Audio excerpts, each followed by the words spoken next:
Hey everybody, this is Rydo and we're back to video game news for Monday, October 7th, 2024.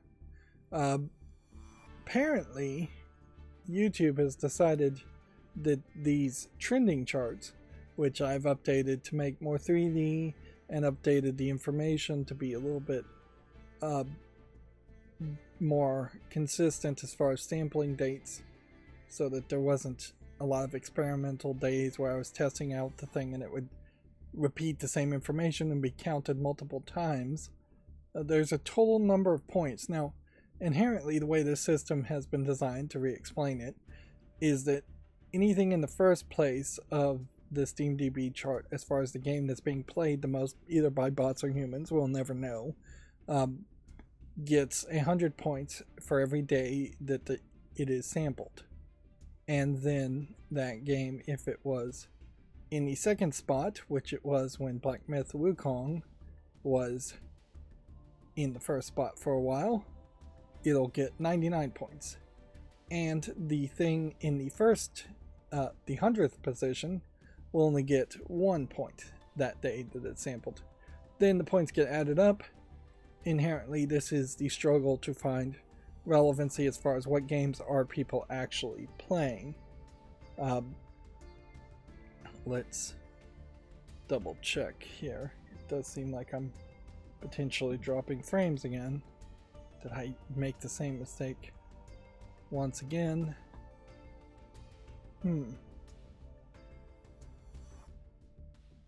No.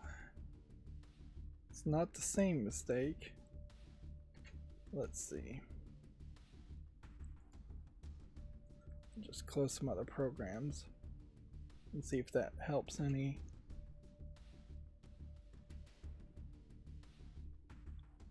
And then we'll just reset the stats and see how that goes. Nope, it still seems like something's going wrong here. Dropped frames network wise.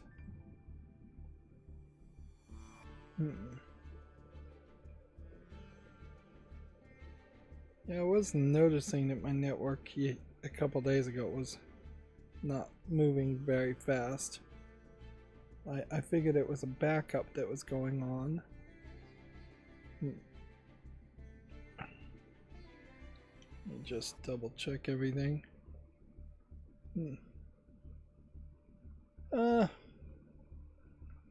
Yeah, that does look bad.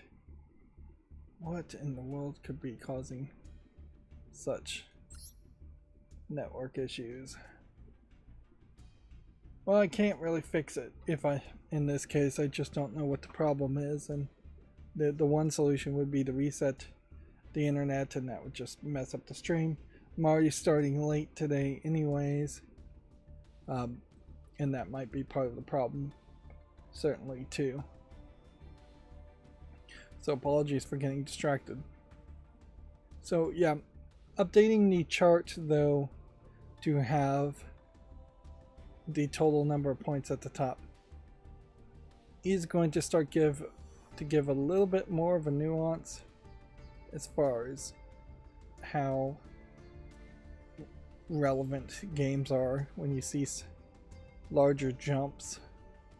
Although also, I would argue that this bar here looks lower than this one, but by the numbers, this one is actually higher, and by the position, it's actually higher. Overall, though, all that information is coming from this point, which I'm noticing Throne and Liberty has made it to the 5th spot, which that's a new game. And so to get to the overall trending for over the course of a year or over the course of a rolling 12 months, I'm not sure how this chart is really going to start filtering things when I start to think about it some more. Right now I think it's programmed to do a year. A game coming in somewhat late into the year and being a big success would have to just be a huge success consistently to gain that relevancy. And inherently, games like Counter-Strike 2 have just been like super popular games for a very long time, and so it's kind of it very often has been the case where I've just not wanted to really talk about any of these games because I don't have anything to say. Throne and Liberty at least is new and gives me something interesting, of interest to look at. On top of that, my macro didn't work particularly well today, so we're in kind of a weirder point. We can see the TCG card shop simulator is rising the ranks. I guess this game potentially is going to have some staying power just because it is probably more appealing overall than running a grocery store. It's more relatable, and it's closer to a fantasy I imagine young kids would have. I don't think there's that many kids that want to run a grocery store, but a card shop where you can just have potentially most, if not all, the cards in a collectible card game like Pokemon would certainly be appealing to some kids.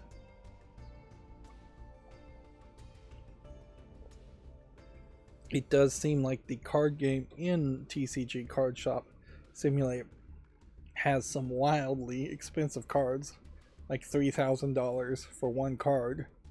Wildly expensive, which, yeah, that's a lot.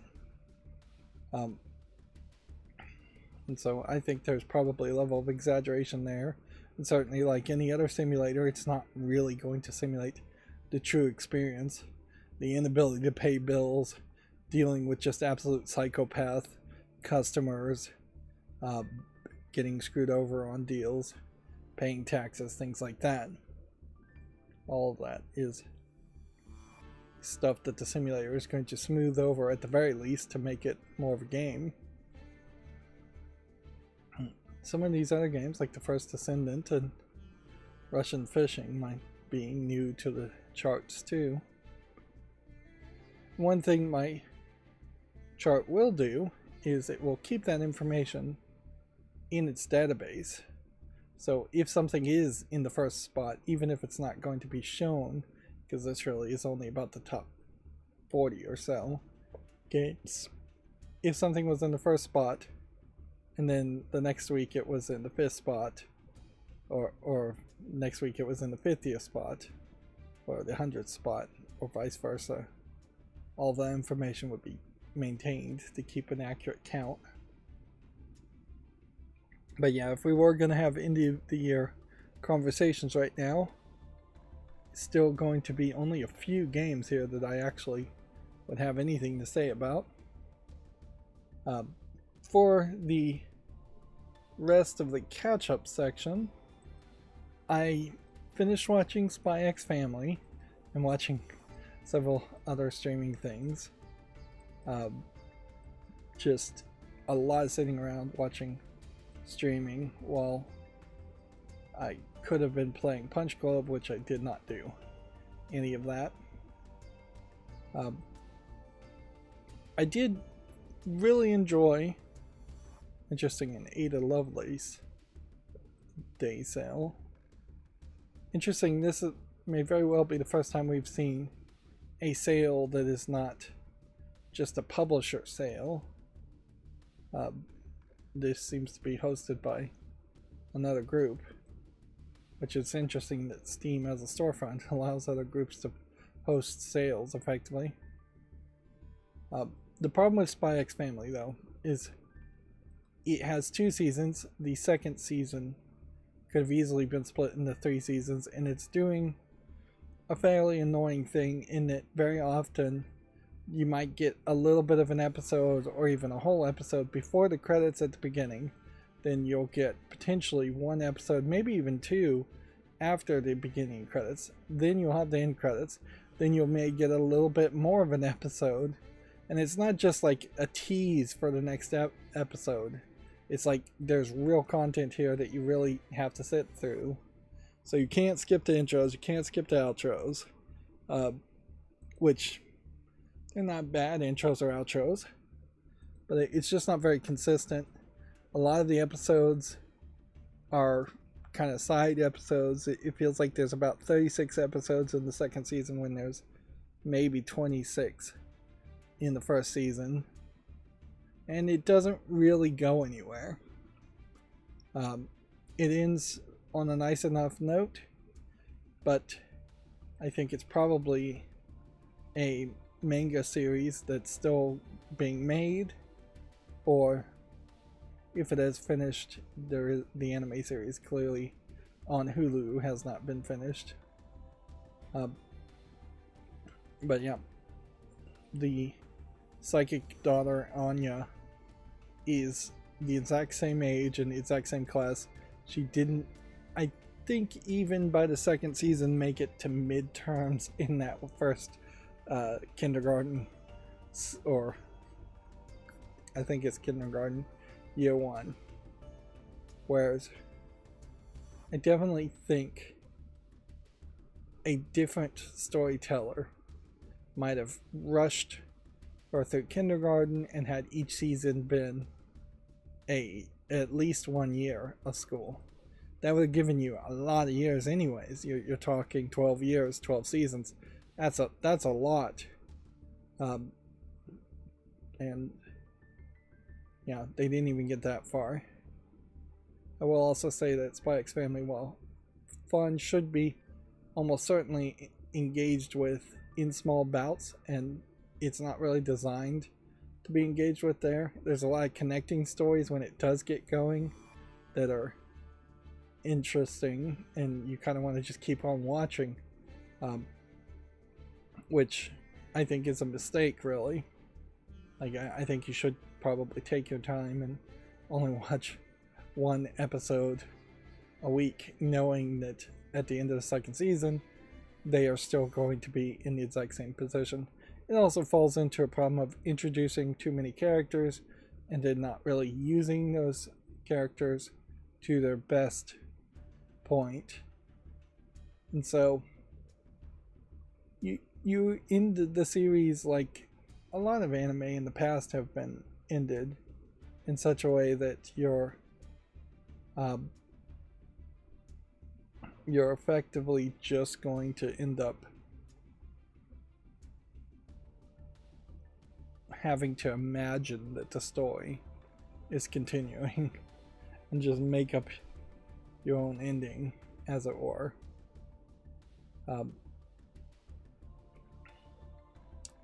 But yeah, I guess that's all I have to really say. There's nothing else I really watched. Did I even remember what it was I was watching? But yeah, I'm still not really getting any work done as far as Punch Club goes. I am noticing more and more of this is just a rebundling of the already existing Lego games being remastered with enhanced graphics. So I'll be very interested to see if this does anything. Of course, it doesn't seem like you're going to get a free upgrade if you already own both of the Lego Harry Potter games on Steam.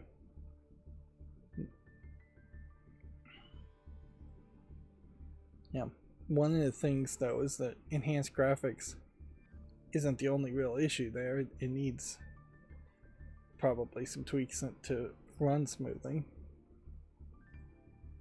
So, awesome games about coding, automation, and engineer. Celebrating Ada Lovelace. Which, yeah, they're not bothering to link to even like a Wikipedia article about who Ada Lovelace is, but whatever. A lot of these types of games are the kinds of games I've been attracted to before, but yeah, I'm not particularly in the mood to go out of my way to buy even more programming-esque games. Although this almost certainly is a great example of what video games sales should be. Things that would catch people's attention under a theme and actually help subdivide the massive amount of games that are available on Steam. Now I have this Opus Magnum and played it, and I found it fairly frustrating. One, because it has a whole different mini game that you have to go through that you just see for a second there. It's that hexagon grid. And two, because you're creating contraptions to make molecules. Yeah, this is really annoying. And it's all based on alchemy and making molecules of or something like molecules in an alchemy style of thinking, and it just doesn't get deep enough into programming as I would have liked it. It feels like it is just a pretender to the thought of programming, nor does it feel like it's particularly easier than something that would be closer to an programming game. Yeah, this one might catch my attention. Let's see if it's actually on my... Yeah, a lot of these actually would catch my attention and probably should be on my wish list, and a lot of them are on my wish list. These Shinzen.io, the publisher of this game, I think also published this, and so Zachtronics in general has probably a lot of live games on sale here.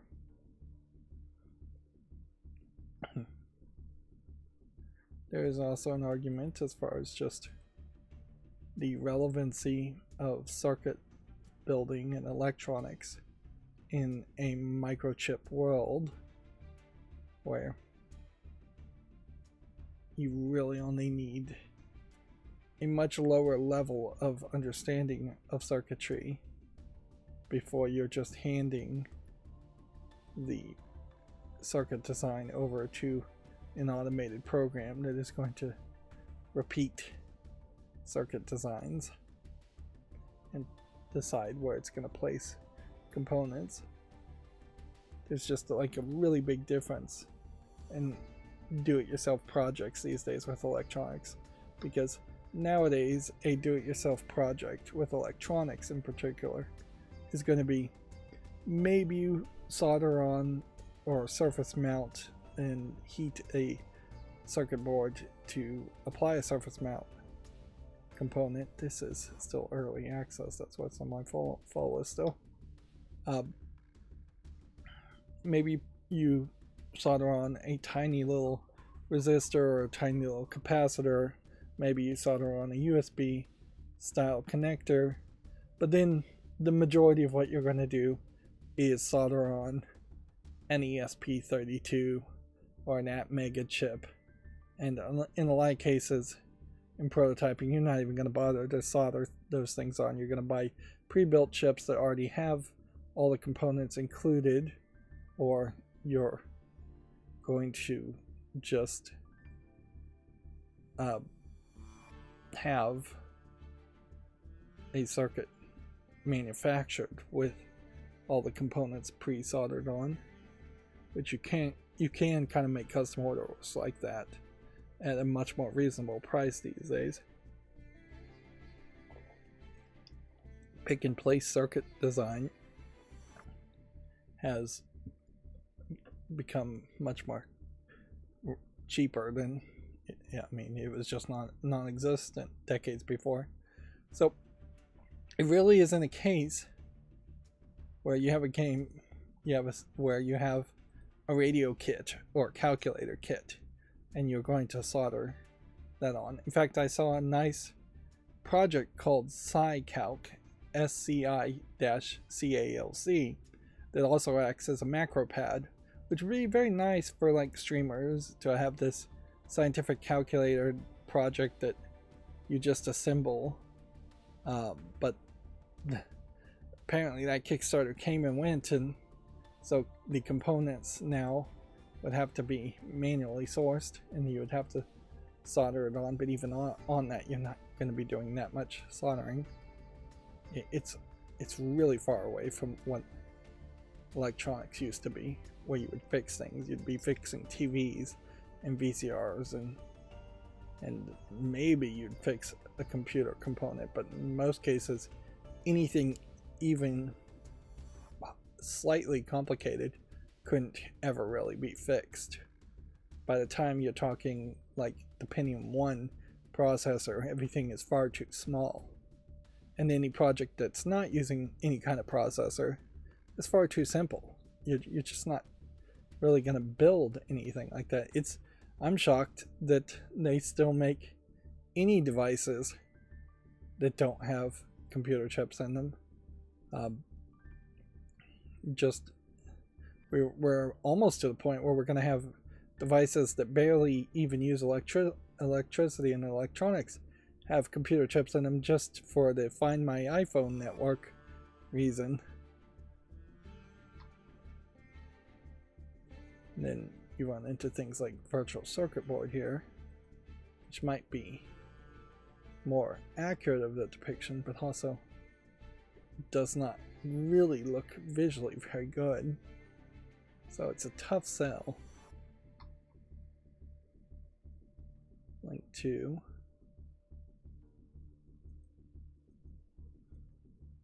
The other problem with these kinds of programming games, as much as I would want to encourage kids to play them, is that the game aspect has to also be there. Otherwise, it's just educational software. And if you're just going to do educational software, you might as well just have people following guides to actually program. Just pull up like Python or something, or even Scratch if you need to start people with more of a visual Lego style of programming. But yeah, open the real world of here's some real programming languages you can actually conceive your own ideas and accomplish your own goals with, versus games which are going to be very constricted into doing only what you're told to do, unless it's a sandbox game, and in that case it's still not going to be as good as the actual programming languages. And inherently it's worth pointing out that Scratch and Python aren't really the final languages that people should be using, but they're decent enough starter languages for learning programming. So I said before my macros were all messed up, so all my articles are going to be kind of in different orders. So we may not, we're going to have like one Video Games Chronicle headline here, and then we're going to jump to the Gematsu articles. Something is closing all the Gematsu articles during the whole curate process. Halo Infinite is getting a third-person mode. The new viewpoint is coming to the game next month. This is on top of newer news that 343 Industries has been renamed by Microsoft, I'm sure, to now be the Halo Studio, and Halo is moving to the Unreal Engine 5, which might be the symbol of something fairly good, in that we may start to see a standardization of people moving to Unreal Engine 5 instead of being on in-house engines. Working in any company and working on an in-house engine makes it way more difficult for you to get a different job somewhere else, and it doesn't inherently usually make a better game. They have tried in the past to make arguments that certain games could only be made in-house with in-house engines, but I just don't believe it's the case. Now, if we were to take that same announcement and just in a hypothetical move it over to Bethesda, that would be major game changing. If all of a sudden they announced that the next Elder Scrolls or Fallout game and Starlink updates are all going to be using the Unreal Engine 5, that potentially allows them to hire a whole bunch of people to make the next Fallout game, the next Elder Scrolls game, much faster and get it released. and probably much better. And I wouldn't be surprised if we start to see Microsoft gently nudging all of their companies to use Unreal Engine 5. Now, inherently, I still would like to see it be Godot engine instead, or some other open source engine to gain real popularity. But I don't think the Godot engine is actually yet to a point where it could be a direct competitor to Unreal Engine, as much as it can be a direct competitor to the Unity engine. Right now, the Unreal Engine still has all that Fortnite money behind it, and as such, they are capable of showing off some very impressive improvements every time they do put out a little update to the Unreal Engine.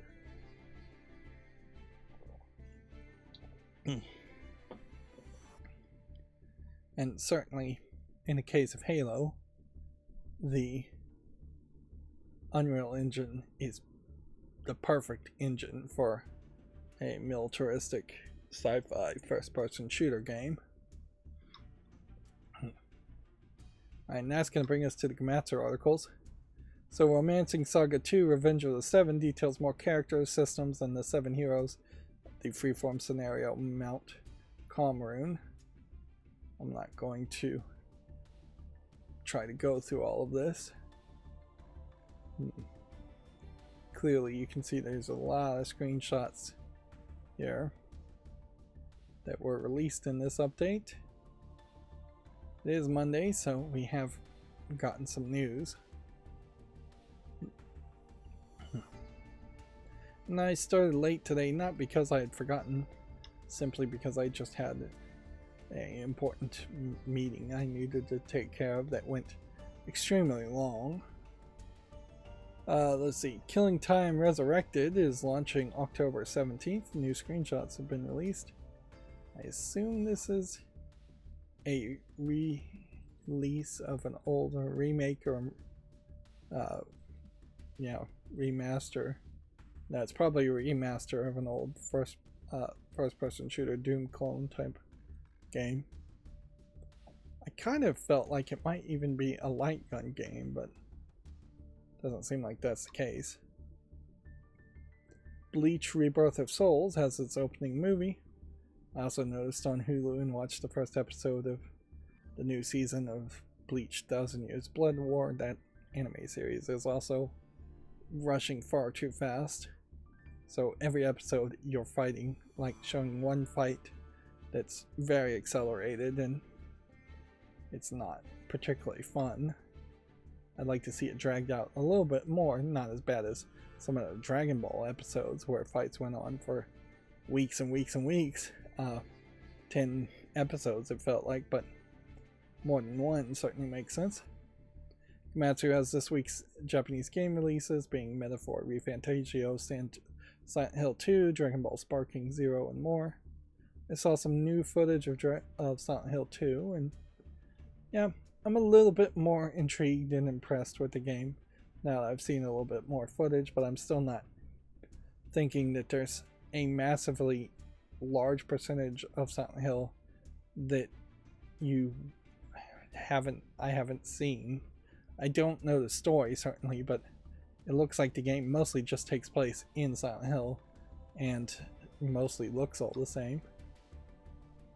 Okay, and immediately here I am unfortunately going to have to take a bathroom break, so I'm going to pause this. Maybe that'll help fix the network issues too, and then I'll be right back. Okay, I'm back. Wow, I was watching some of my own footage, and boy do I pause. Like, pausing's not a terrible thought. It's way better than going or or oh and things like that, which I have done, I think, a decent job of training myself not to do that. That being said, I do seem to just have some fairly awkward pauses, plus mispronouncing things. Yeah, everybody's a critic of their own voice, certainly, but if I could fix some of the way I sounded, both in just tone and awkward pausing, I definitely would work on that. I'm also noticing that my stream is extremely far behind, like extremely several minutes far behind from what my stream has been. So I wonder if maybe there's just an overall issue going on with the internet right now, perhaps just because it is 5 in the afternoon or so when everybody is getting home and it is a terrible time to be streaming. I should definitely keep that in mind if I was ever going to consider trying to find specific times to stream. But yeah, it's really, really far behind. Like, none of the pause section has even started to play, and that was like 18 minutes ago. Wow. And certainly that wouldn't help something like chat, where somebody's supposedly supposed to be commenting on it. Like, 30 seconds behind makes sense, but 30 minutes behind doesn't make any sense at all. And yeah, I don't see anything other than just resetting my network, which would break the stream. I don't see anything else fixing this issue, but I am dropping, looks like 63% of all frames in this stream. That is a lot. But also it's not really mattering too much. That's one of the things I wanted to mention as far as saying how the chart seems to be the thing that YouTube is now deciding is the most visually attractive thing, and so it's automatically using that as the thumbnails of these streams. Is that, yes, the chart is colorful and all, but I would have thought one of these screenshots would have had to have been more interesting. So there is an argument, and I don't know if you even can do this, to try and tweak these images to be bigger and take up more of the screen. But to do that, you'd have to basically automatically scroll down here and then take up the image in the full screen. And I don't think that's gonna fix too much because I still have the scroll bars at the top. It would be better to work on the replacement for Yu-Gi-Oh! As far as a pause screen, where actual trailers for video games will be collected and shown. That's something that's I haven't started working on as far as a new thing to do, but it is something I should work on. Oh, I guess I also did work somewhat on the new YouTube Shorts, which, yeah, all my YouTube Shorts right now are scheduling and have the wrong names on it. This certainly is just the bottom of the barrel of videos that I'm trying to clean out. All the bottom of the barrel videos that are wrong.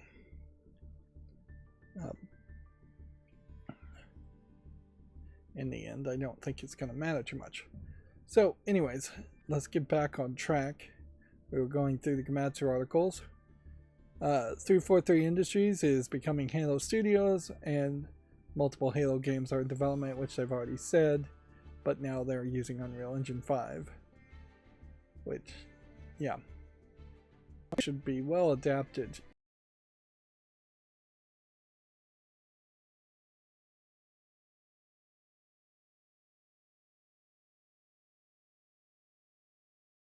to moving to Unreal Engine 5, in that you're not even trying too hard in Halo visually. You're not showing renderings of people, you're not doing massive amounts of textures in areas.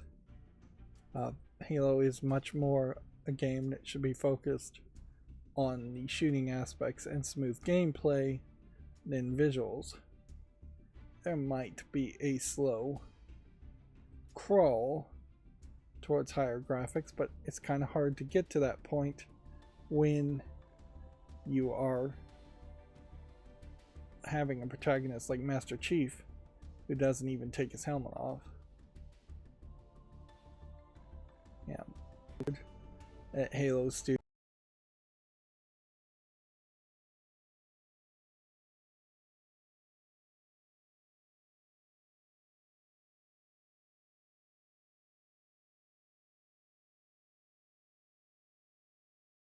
Studios, or what was 343, just don't have the experience to be using the old engine or any interest in using the old engine.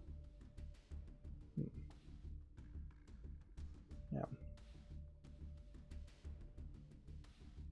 And this is way too long of a video to show the exact same screenshots that we could have already looked at. Well, apparently Itagaki Games was thought to have shut down, and then the update here, it remains in operation. This is an interesting story to have to be retracted.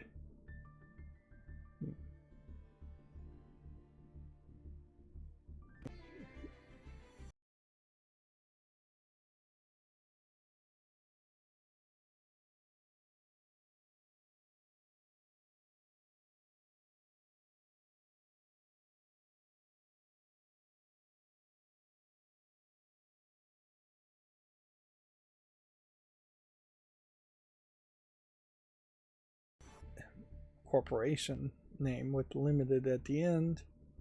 Of course, LLC stands for Limited Liability Corporation also. So this sounds like GameBiz.Japan reported on something, and or somebody else reported on it, and GameBiz.jp corrected them.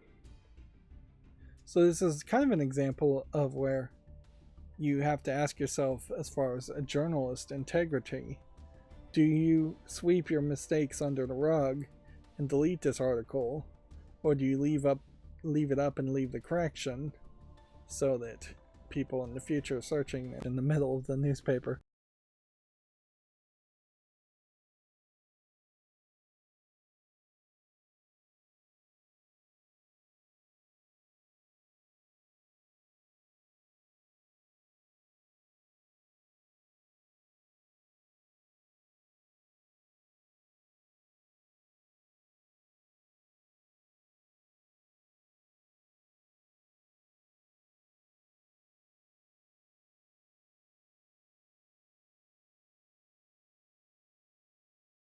where far fewer people would see it, and releasing that usually days later, where a lot of damage potentially could have been done.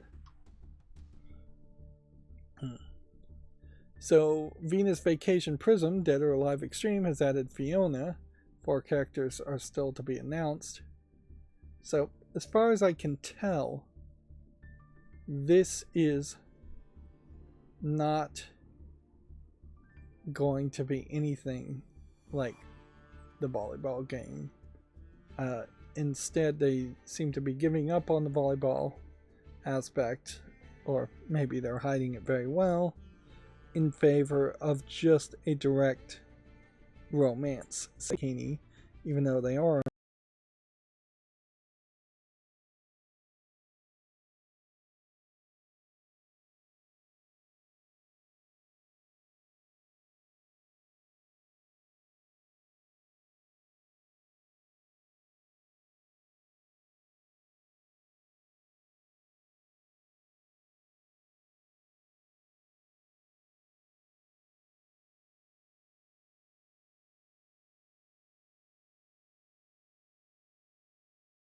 on the beach. Or you can't have them playing volleyball, jumping up and down. Maybe it is just a case, though, that they wanted to do something different. So this picture here is going to just grow with 4 more characters appearing here. I would say, yes, this character that was first shown seemed to have very large busts and butt. And this character seems to have a very large bust and butt. So they seem like they're going for a fairly consistent style in the characters, thicker thighs.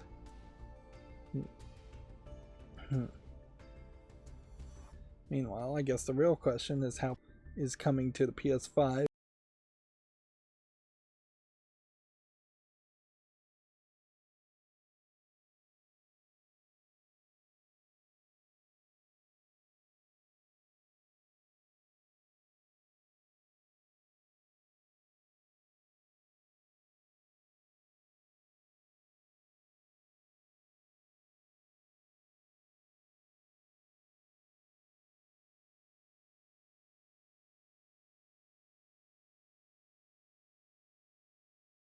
Xbox Series and Xbox Series on October 22nd. It's currently available on PC, which I'd like to see what the reception is on that.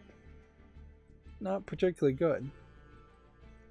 You still see a lot of that in particular, where games aren't really getting a great reception and then they either already have the momentum or just figure they can get a few more sales by porting over.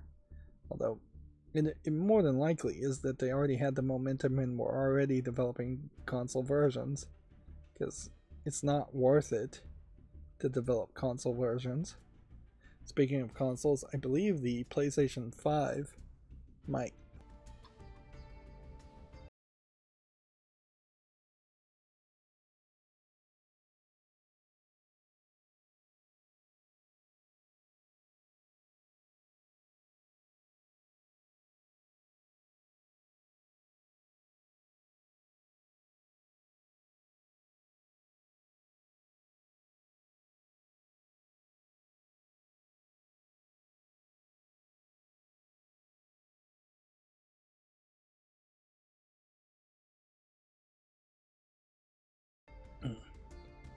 Bleach Rebirth of Souls has a character trailer for Kaname Tosen. If I'm dropping frames also because of encoding lag, what is going on? Let me see if maybe I can pop up the task manager and see if maybe there's some program running. Yeah, open up task manager while you're streaming to two different sources. OBS power usage is high.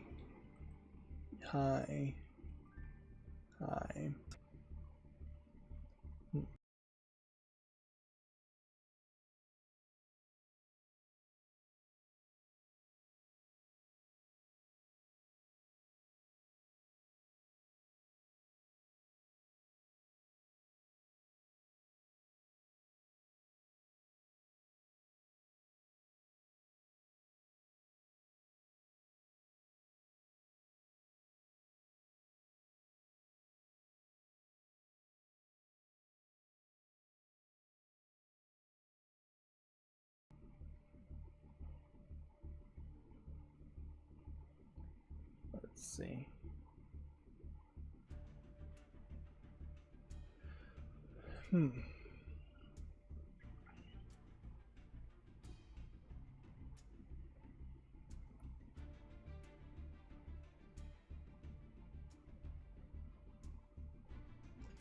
Yeah, sorry, I'm just sitting here trying to figure out.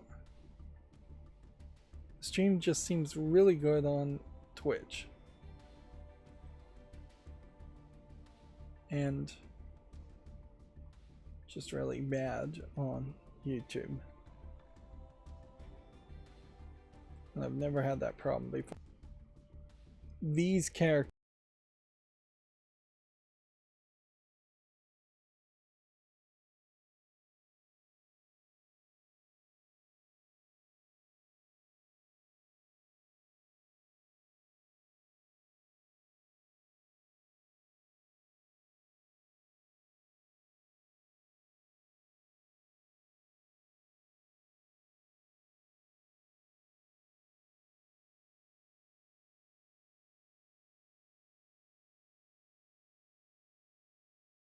characters are very, very far from where the Thousand Years Blood Arc Bleach anime series that's airing now is showing. So these characters are long since come and gone.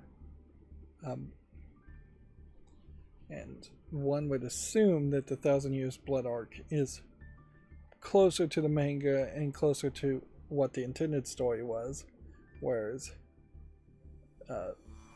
Kaname, Tosen, and Aizen as characters may not have really been the main focus on the manga, even though they were the main bad guys at the end of the long-running original Bleach series, which is now being continued. Thousand Years Blood Arc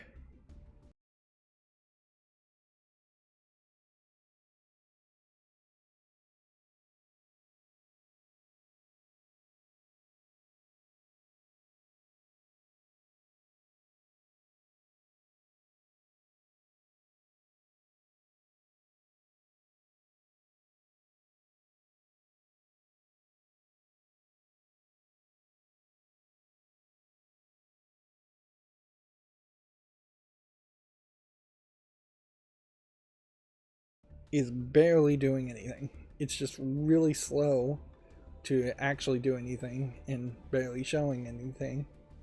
And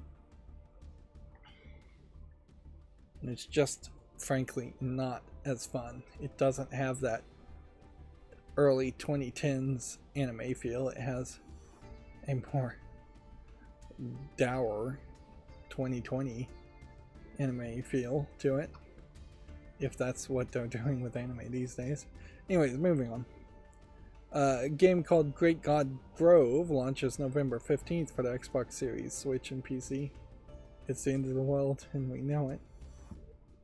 Is the subheadline there. That looks like a weird one. Celebrating American McGee's album.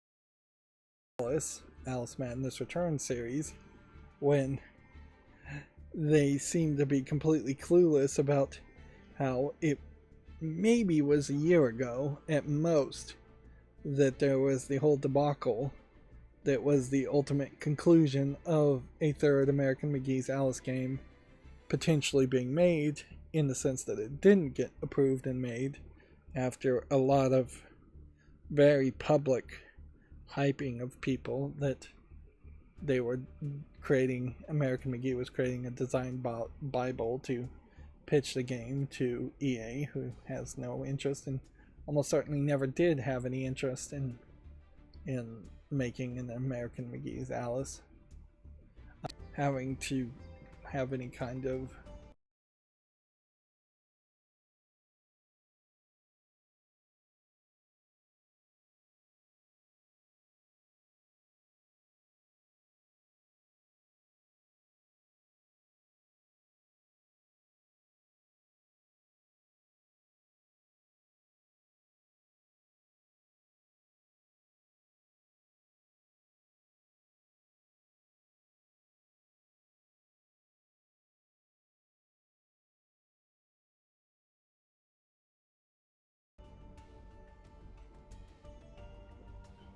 tie into the EA series or a license or anything like that. It's public domain.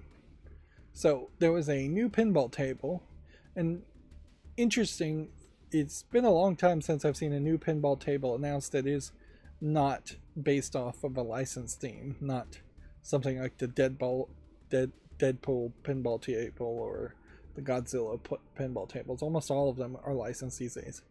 But this Alice's Adventures in Wonderland was announced just today. If anything, it feels like it might be based off of some lewd, maybe. You don't need EA to make an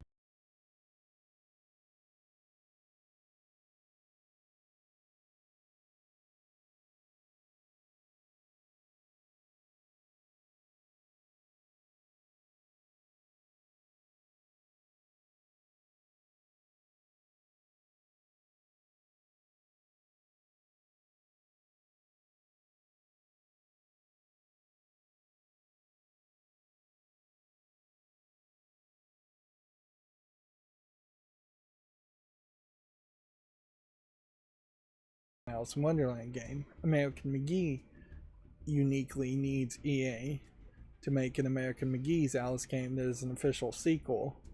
Here you can see Alice again on the side art here. That though he easily could have made a different game if he wanted to, with a character like Alice in Wonderland, he probably couldn't make a game with Alice in Wonderland. And at one point he was teasing that they were going to do a Wizard of Oz video game, which could easily have been in the same style. Almost certainly there won't be any lawsuits against any of those.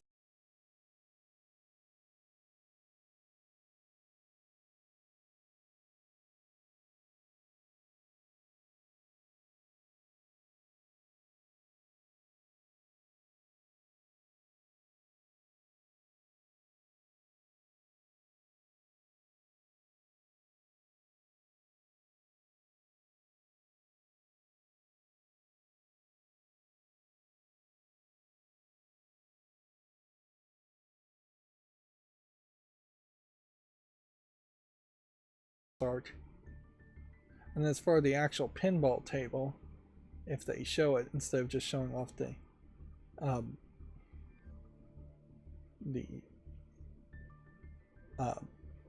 side art and the cabinet art as a pinball table, looks fairly interesting too. There's an upper play field.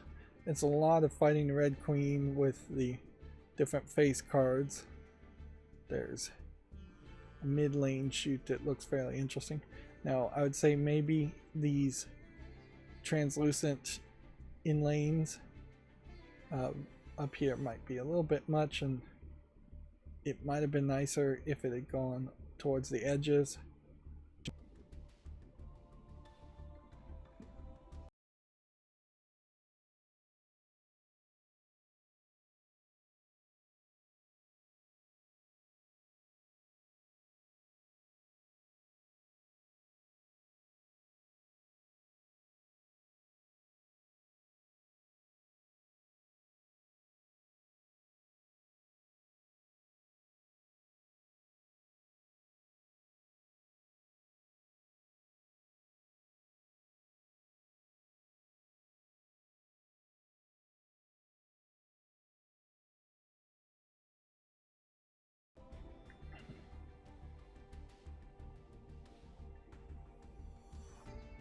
The elements specifically, as I scroll down here and just show off a pinball table when I'm supposed to be talking about video games.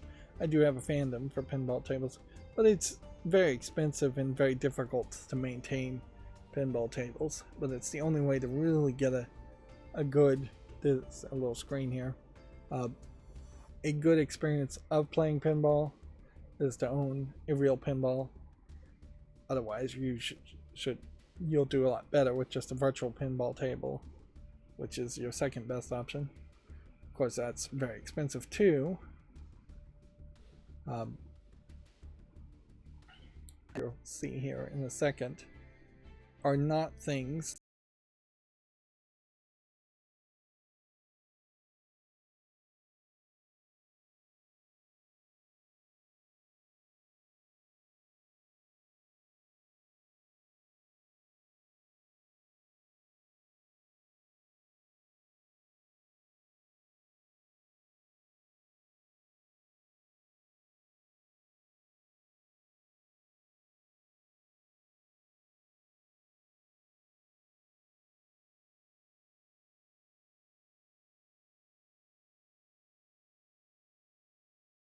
that really were in the Disney Alice in Wonderland movie, the original Disney Alice in Wonderland cartoon, which is where I think most people's reference would be there. I don't think that the Johnny Depp new Alice in Wonderland live action is particularly relevant enough to watch.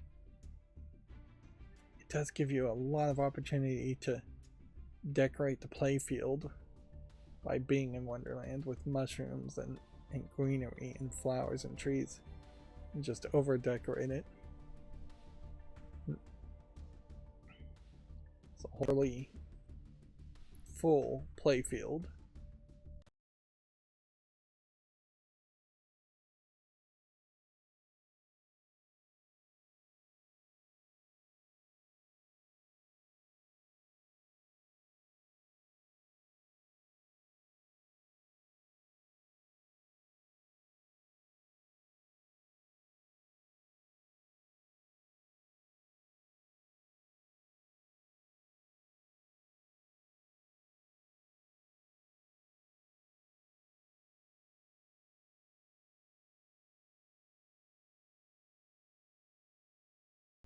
Might also be the first time you ever see a purple rubber bands on flippers.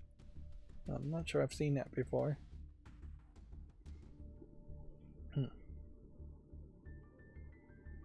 Certainly I'm on a diatribe here.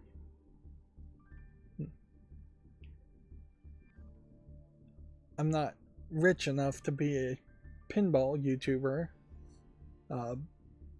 Plus, particularly if you're trying to avoid drama,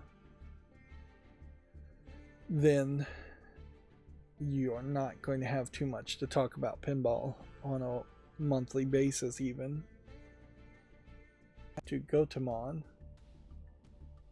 I think was the name of the game.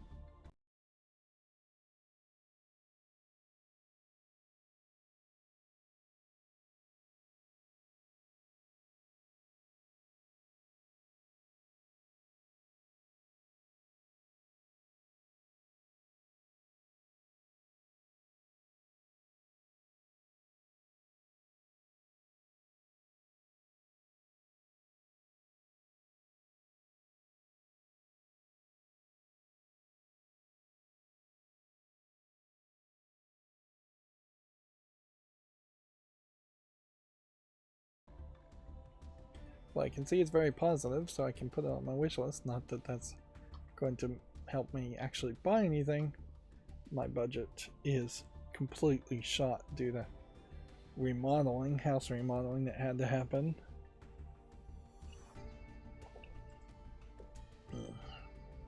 It is expensive, and you can only hope and pray you regain that investment either through use or through reselling the house. Let's see. Pathologic 3 has been announced for the PS5, Xbox Series, and PC. Which, I feel like Pathologic problems.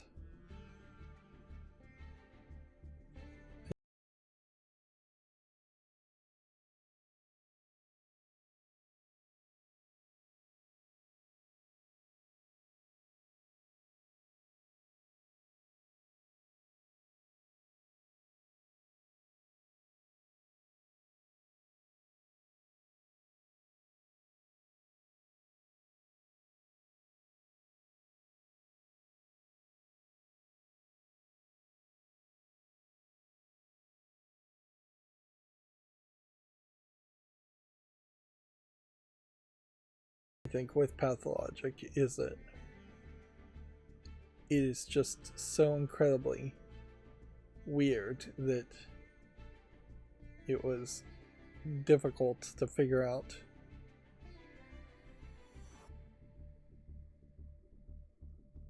what to do or how to play the game. And it seems like Pathologic 3 is going to have you revisit the events of Pathologic 1 and 2 and maybe manipulate it We can describe the concept of this mechanic as a surrealist time management game. I think the game in general is fairly surreal. Yeah. Developers. The update here says 7.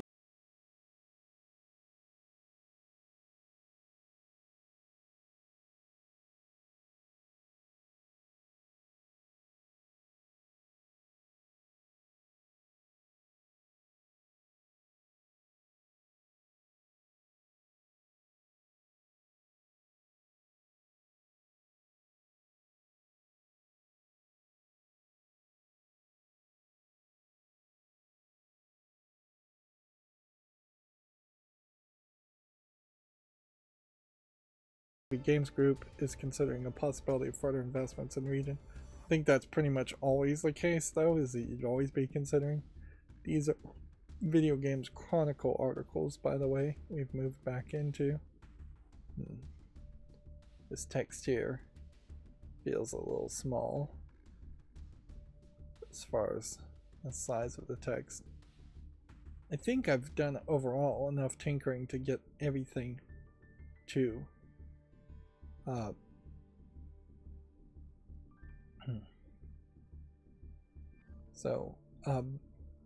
think I've done enough tinkering to get these pages to look pretty good.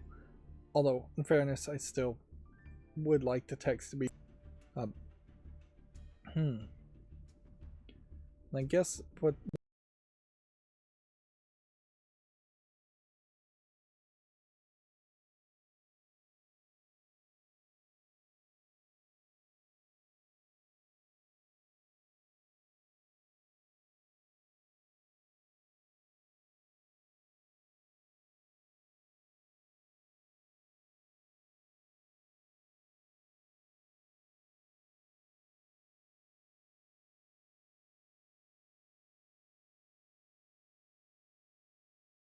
the way this works with these new digital clapboards is that they just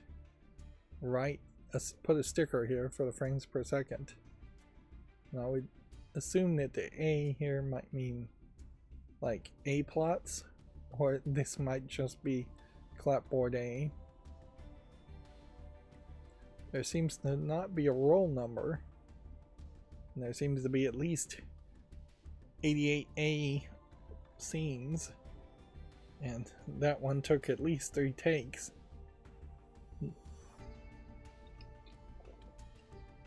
Of course, most of those numbers mean absolutely nothing at all.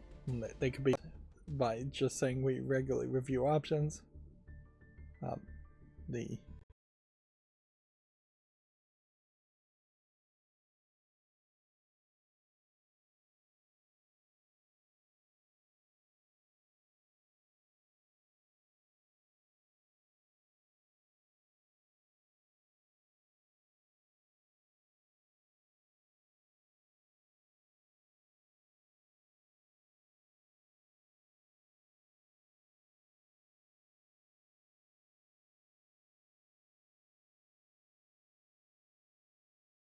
reports and rumors here is that between Tencent and the Grimaud family, they could take the company private.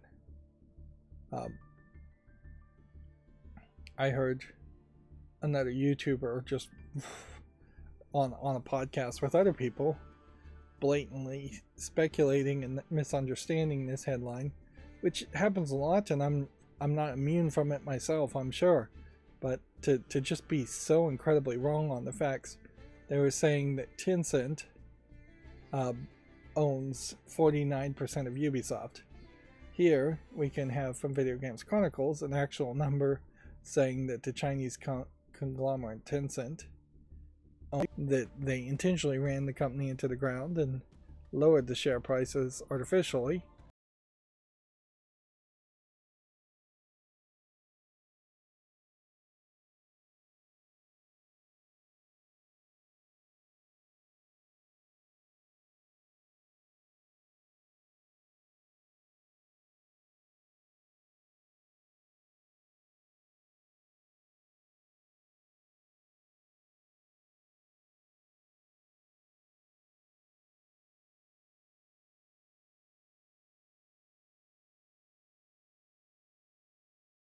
Of course, that is a risk you take by investing into a company.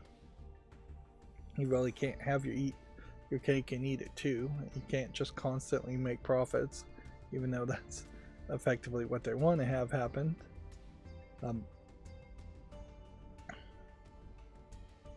That being said, even if Ubisoft does go private, I don't think that's going to drastically change the quality of the games that are being made. So yeah, I wouldn't take too much from it, really.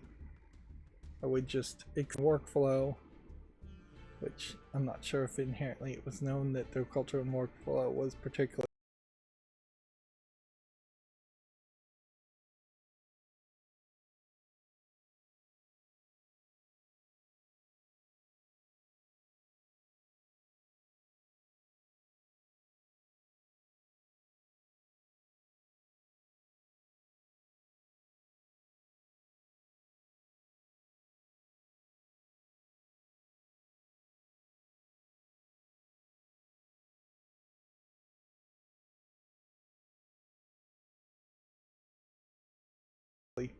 bad, but I would have to assume so. Since Halo Infinite's release in 2021, 343 saw several high-profile departures, including longtime franchise director Frank O'Connor, series veteran Joseph Staten, multiplayer creative director Tom French, and director of engineer David Berger, studio head Bonnie Ross, and more. So there's 5 names to be pointed out there. So clearly 343 is not the same company as it once was. So it makes a lot of sense to change the name and embrace a new generation. You're probably not getting those people back.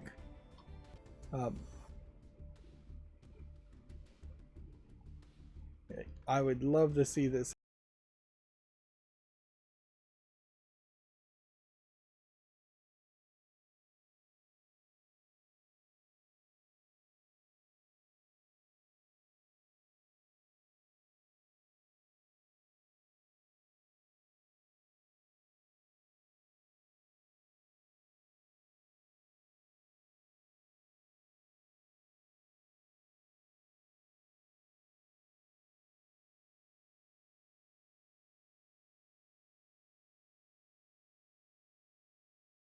Actually go to the side of Ryan Daly, but unless Ryan Daly is capable and willing, I'm not sure if you're really capable of starting a Kickstarter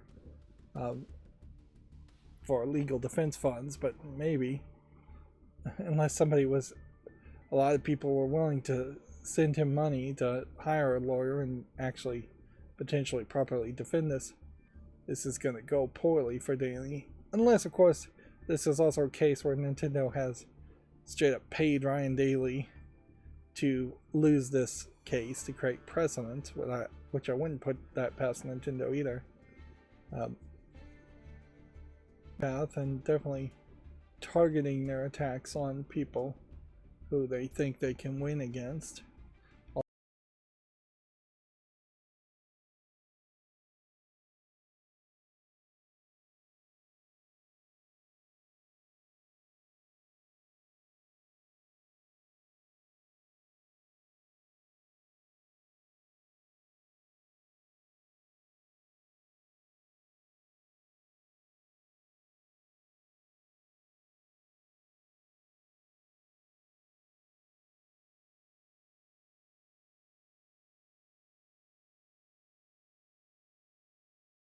Although there aren't too many people that they don't think they can win against.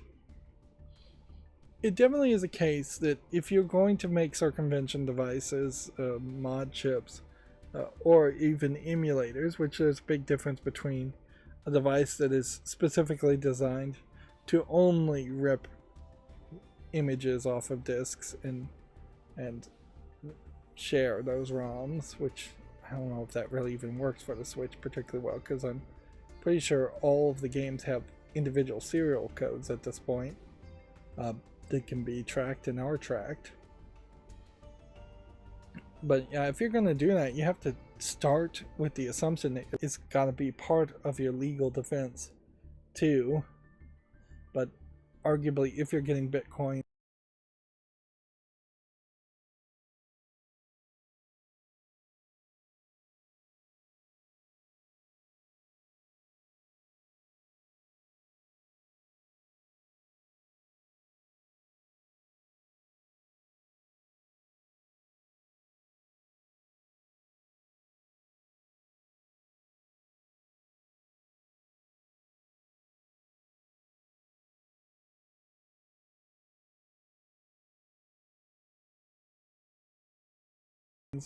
as part of a legal defense, that might be money that just gets seized, and then you can't use that money, and then you don't have any money, and you're just back to square one as far as the legal defense goes.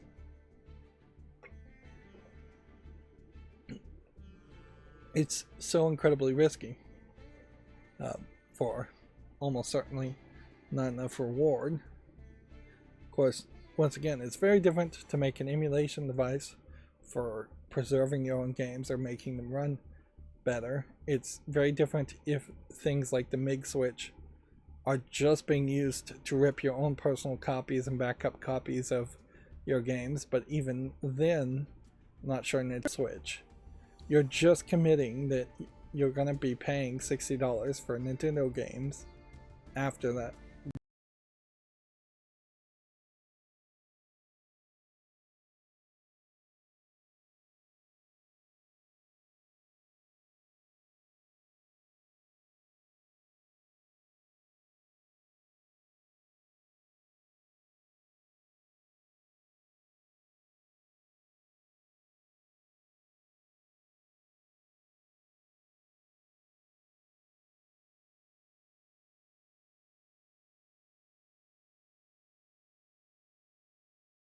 The fact there.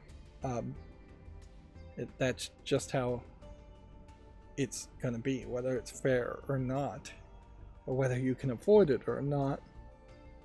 And so, yeah. It's better just to boycott Nintendo. There's plenty of other games, and ignore Nintendo. In the end, I think the entire gaming community will eventually have had enough of Nintendo, in the same way that I think the Star Wars community has mostly had enough of Star Wars. Like, yes, there is going to be around episode 5, episode 6, episode 1. I think we will eventually start to see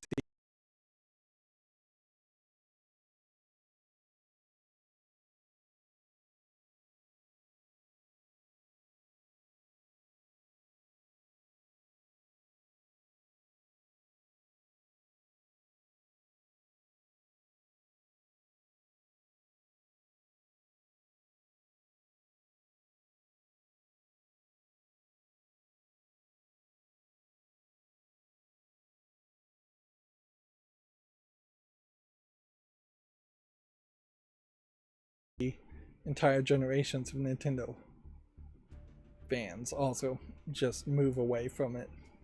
Like, everybody will still like Mario, I'm sure, but they may not be so willing to try new games like Splatoon, or give Nintendo a chance at all, or give money to Nintendo.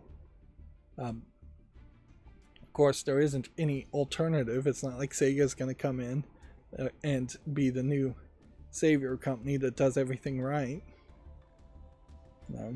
Nintendo's really got no competition, and that's why they're acting in part so aggressively. Let's see, making that a big part of his jokey highlights of the games. I can't really call them reviews or anything. I don't know.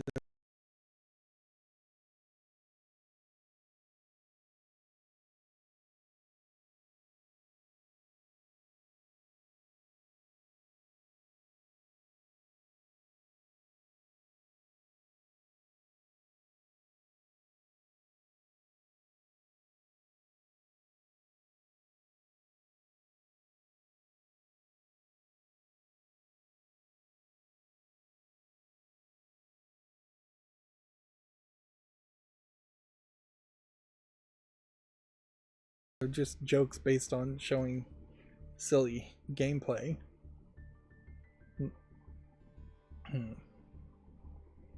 But yeah, still saw a lot of fog in the footage I've seen. It still feels very much like it's not so much an open world city as it is just a collection of foggy areas. EA Sports FC25 has topped the UK chart in strong month for new releases. Space Marine 2, Astrobot, NBA 2K25, and Zelda Echoes of Wisdom also debuted last month. And everybody's playing it together, or just everybody's playing it individually, but hyped about it. Everybody's having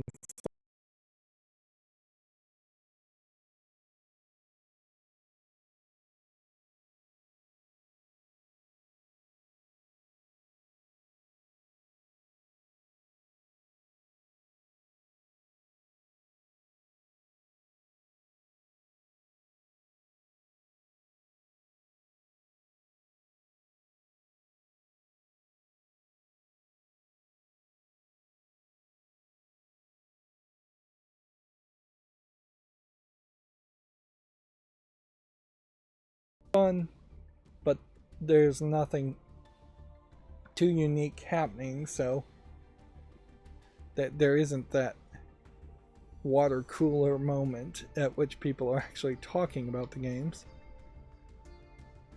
Then Sega, we already talked about, has announced an Alien Isolation sequel. Assassin's Creed Mirage is coming to Steam this month. The game has been exclusive to other PC marketplaces for the past year. Interesting to come and go that way.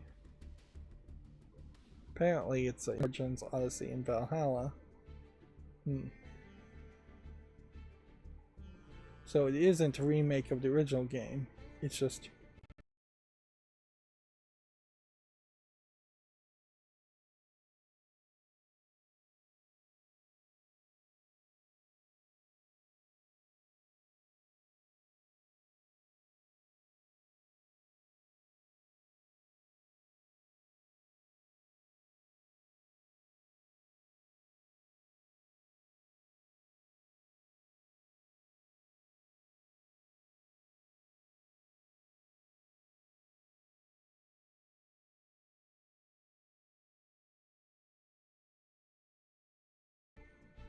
a return to form of the original Assassin's Creed games, which inherently, if I was going to try and play some more of the Assassin's Creed games, which I could, and that might kill a lot of time if I did it, Mirage would be one to think about playing, particularly if I was just going to skip some of those middle games. If I was to continue to just cover them chronologically, I would be at Assassin's Creed 3, which, yeah, that doesn't have particularly a huge amount of appeal to me, but I could rush through it, certainly. Masashi Tsuboyama Tsuboyama talks up the adoption of the over-the-shoulder perspective, which, yeah, they added a whole over-the-shoulder perspective. The question to ask here is, what is this guy actually doing? Yeah. Is he just being hidden somewhere in Konami? Has he been laid off from Konami? Why is he not working on a Assassin's Creed game? Is he very old? Is he retired? Those all possibilities, certainly.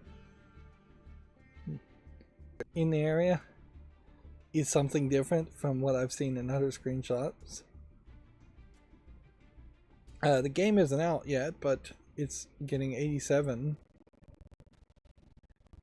and 86.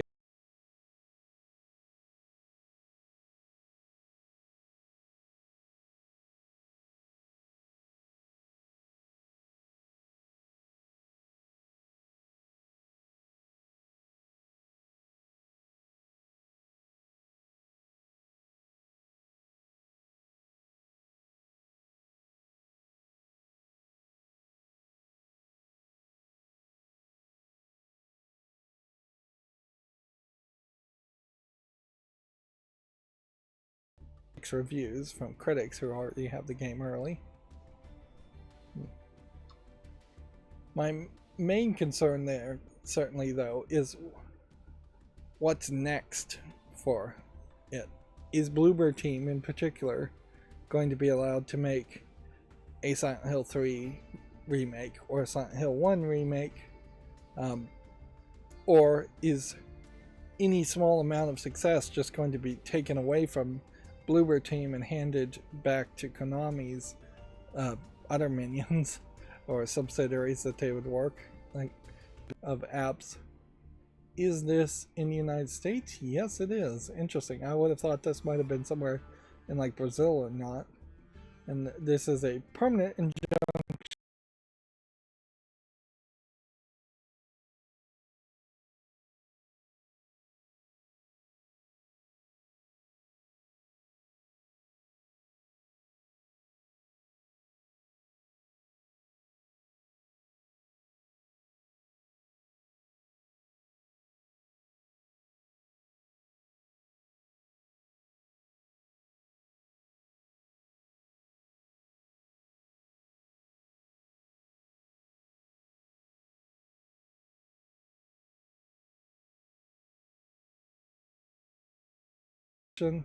That maybe they can challenge all the way up to the Supreme Court. It'll come in force in November. It's not going to be able to block the distribution of third-party Android app stores through the Google Play, which would mean things like the Amazon App Store or F-Droid or, let's see, I think there might be Nutaku launcher for adult games. All of those would have to be on Google Play, where you could install those launchers. The Google Play Store is a pretty obvious de facto monopoly on Android operating systems as far as where you have to go to install apps. Sure, if you have a Samsung phone,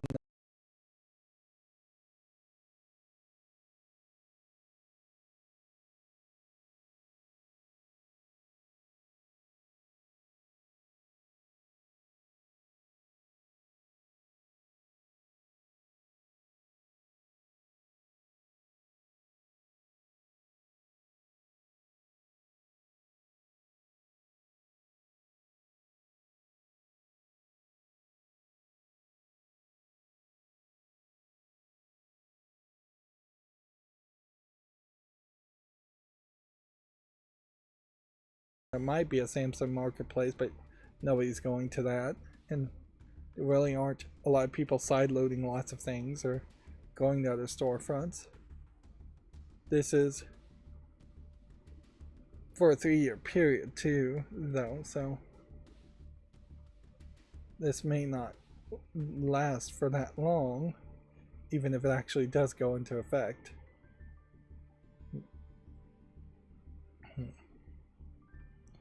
And for 3 years, there may not be that many other marketplaces really willing and launch even an also ran competitor marketplace app for Android, because that would be fairly attractive to a lot of Steam users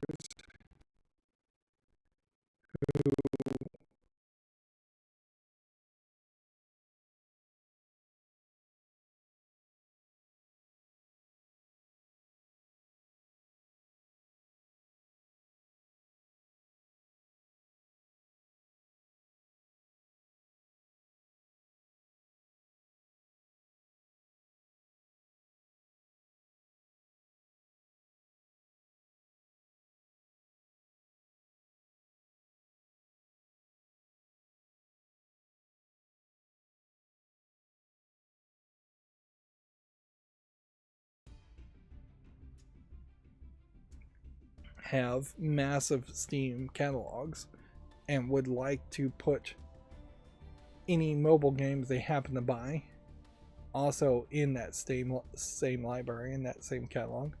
It also makes a lot of sense for Valve to do that because they could very easily be on the path to updating SteamOS to run Android these articles a little bit and just add extra spacing between the headlines and the actual story.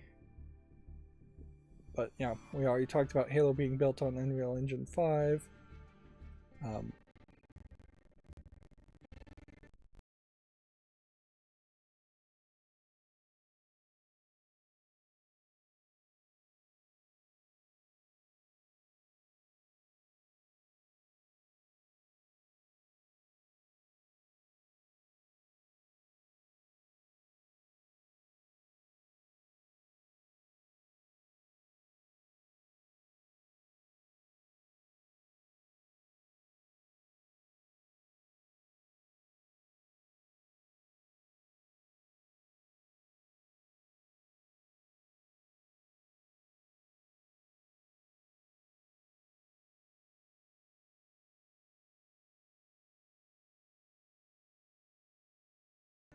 The GIMP program, GNU Image Manipulation Program, is finally closing on a 3.0 release, which is probably going to have some nice new Photoshop-like functionality.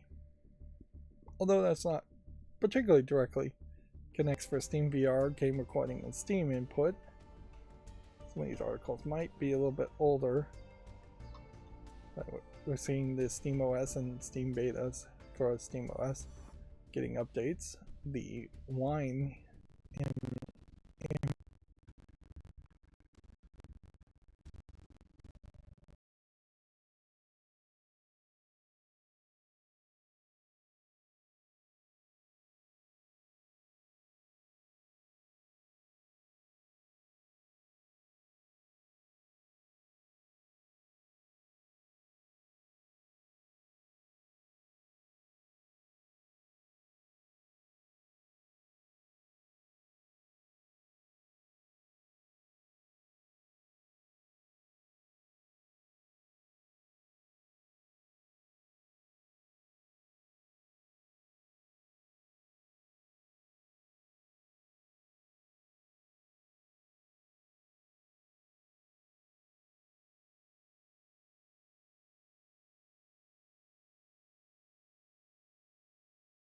emulator, which is not an emulator really.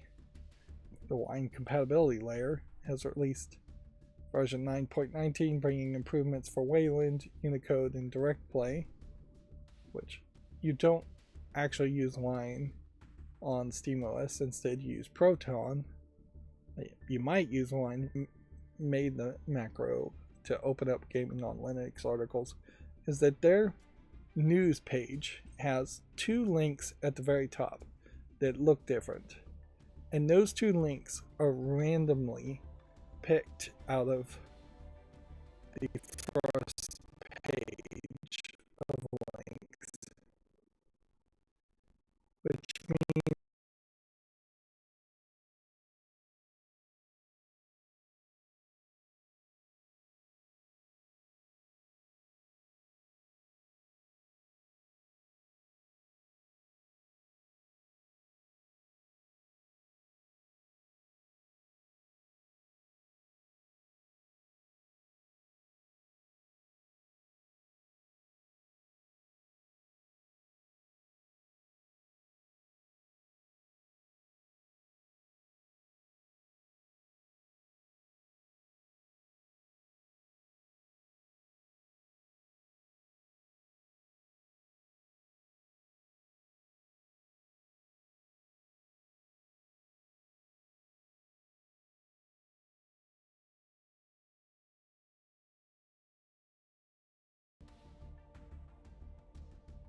you're probably never going to be able to make a macro that opens all of those links correctly.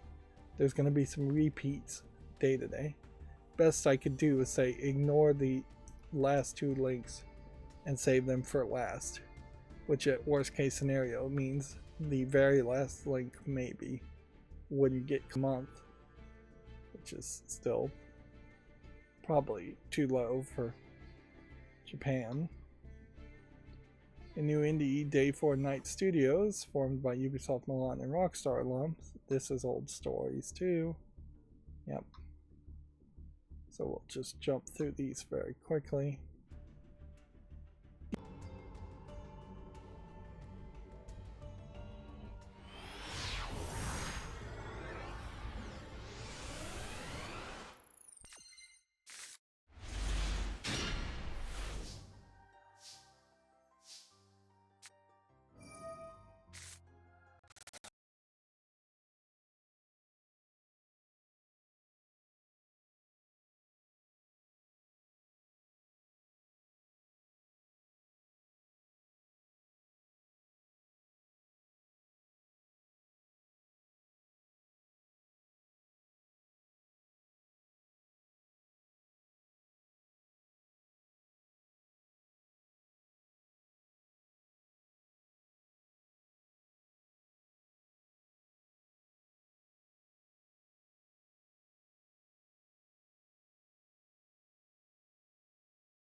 Way the video game industry is developed and designed, in that you have developers who actually make games and publishers who actively invest and pay for games to be made, and very often don't invest and pay to make games. Whereas any other company, the publisher would just be the parent company, the management of a video game company, and the developers would just be the middle management and the associate level of the company, and there wouldn't be this split and this easy path to abandonment. Of course, this is only just the slightest of an echo of what so many other people in the United States experience, in that they hired for the actual company. It's probably not a very couth joke to make, but Orphanage has effectively been orphaned by the publisher, and clearly didn't have enough money to live on to even make it at a pitch or seek out another publisher. I don't think there's too many publishers making taking offers right now. This might also be an echo of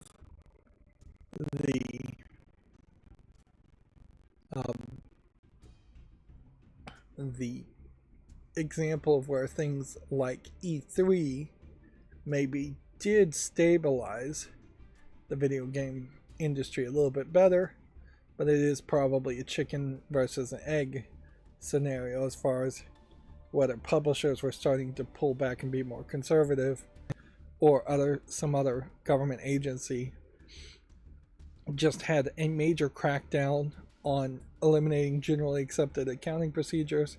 This might actually be a court decision that needs to happen, or just a congressional amendment or law passed. But yeah, removing the concept of, well, everybody else is cheating on their quarterly reports to shareholders, so we have to cheat and lie on our quarterly reports to shareholders.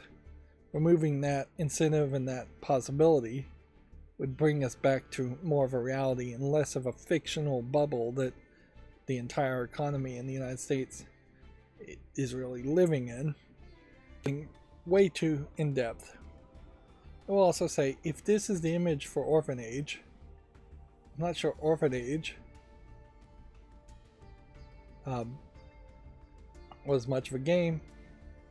It's also, I guess, worth pointing out, Orphanage is not owned.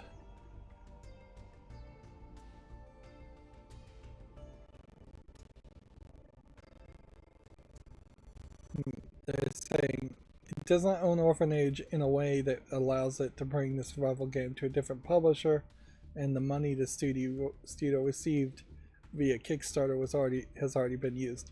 This is one of those Kickstarter games where the money was spent. And this is the problem with things like Fig model of the pinball table. Then you're just taking it as pre-orders, and that works well.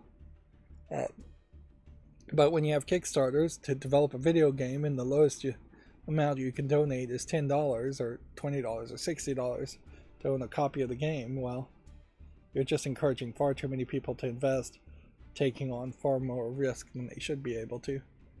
I'd also say in the United States, the acceptance of people wasting their money and taking on financial risks is far too high these days. They've made it through court rulings to allow gambling online everywhere, and that is almost certainly draining a lot of people's pocketbooks that can't afford to spend that money. But also, apparently that was also somewhat what Social Security was supposed to be, but Social Security, it's not really guaranteed, and it's not really, the laws can change Social Security too easily, and it's not enough money, frankly, for what you're paying in.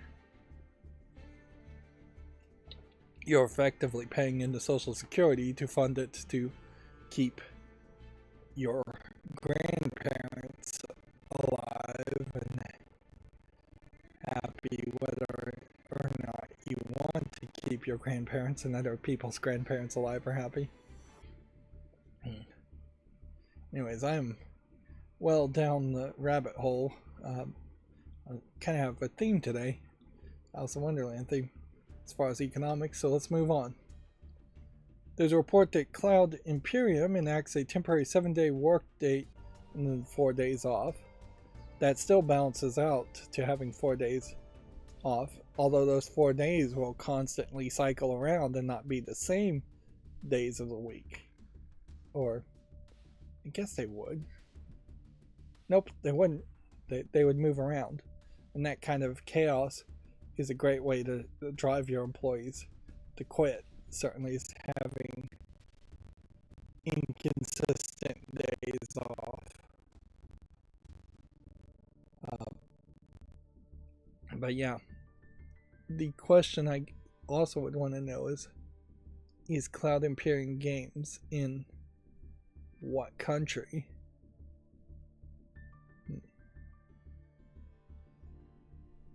Inherently increasing the number. So I suspect we're gonna find that the rest of these stories we may have already covered. Shark Mob's London's team is at risk of layoffs after a cancelled project in hand. Once again, not pronouncing things correctly. Yeah.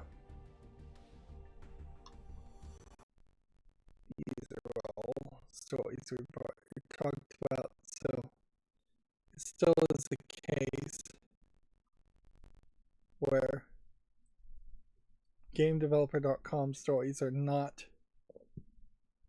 being filtered correctly, and that might directly connect to why the Gematsu tabs are getting closed.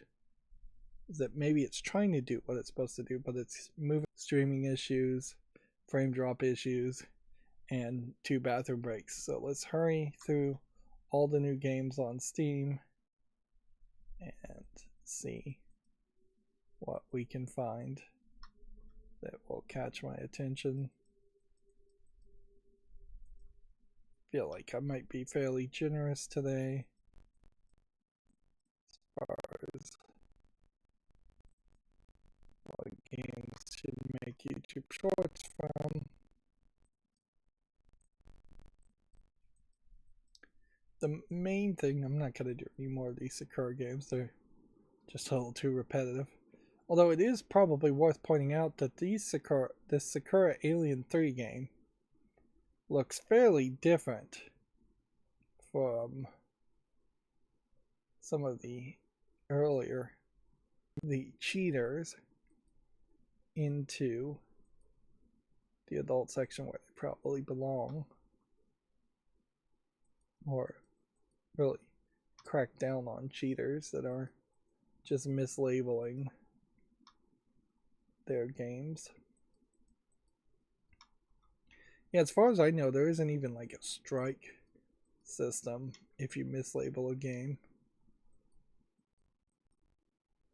It might be some kind of internal system, but you would think even if it is just one strike and you're out, they should come out and say that. Is this in English? Looks like it is.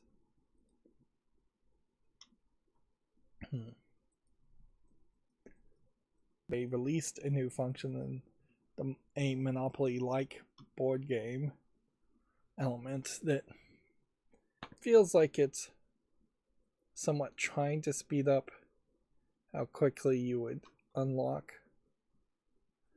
content, but it's still probably not really speeding it up enough for it to matter.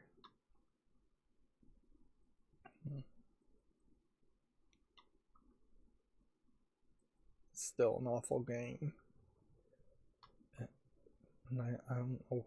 You just have to reconfigure the whole game and start over from scratch almost to make it make sense, because it's inherently contradicting what it should be in favor of trying to be a game that work.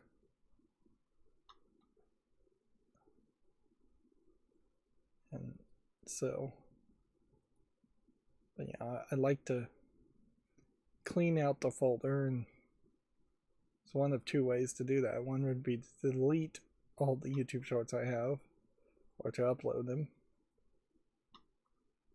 Well, you theoretically can upload about 100 videos a day on to YouTube. YouTube Shorts being really the only thing that would ever have that many. It also doesn't really roll over exactly at midnight or anything like that, so it's closer, honestly, to minutes. But yeah, there's otherwise you're going to run into big delays, and generally you don't want to hire a contractor, have them show up, and then say I'll be back in a couple weeks or something, because you just never know if that contractor really is going to come back or not.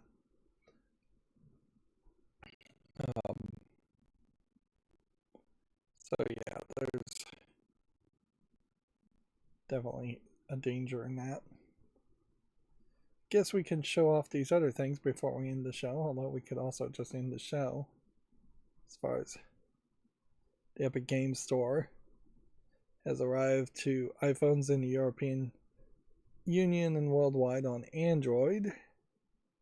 In concept art, as far as why American McGee specifically and an American McGee's Alice specifically couldn't be made as a game, but you could easily make an Alice in Wonderland game.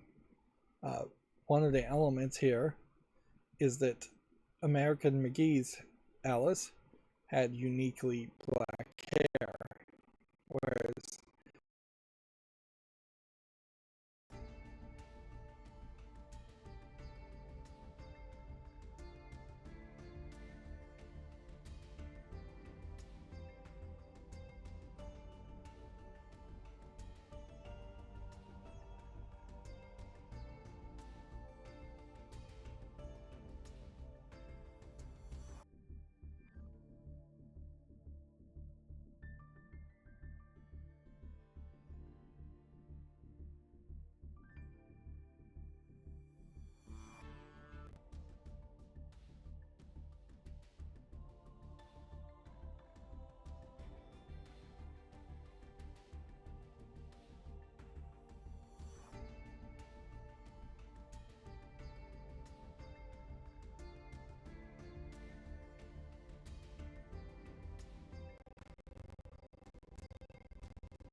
Alice is described and depicted as being blonde in every other scenarios. She was depicted character-wise as being kind of crazy, so the crazy eyes and all that might be a problem. She usually has an Omega necklace, none of which is actually being shown here, and she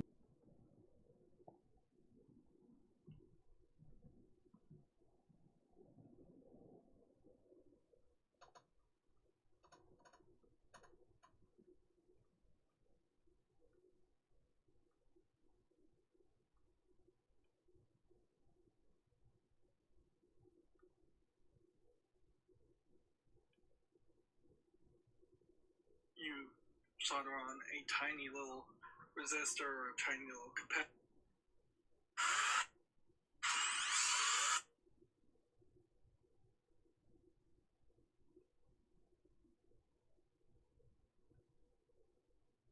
towards higher graphics, but it's kind of hard to get to that point when you are having a protagonist like Master Chief who doesn't even take his helmet off. Yeah. That Halo's stupid.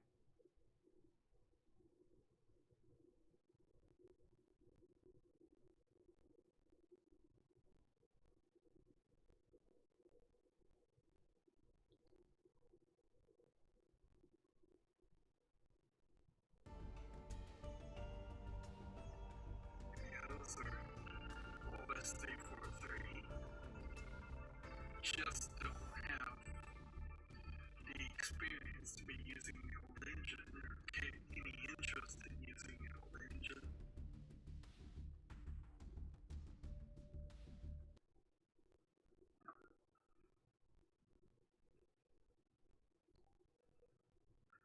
This is way too long of a video to show the exact same screenshots that we could have already looked at. Well, apparently Itagati Games was thought to have shut down, and then the update here, it remains in operation. This is an interesting story to have to be retracted.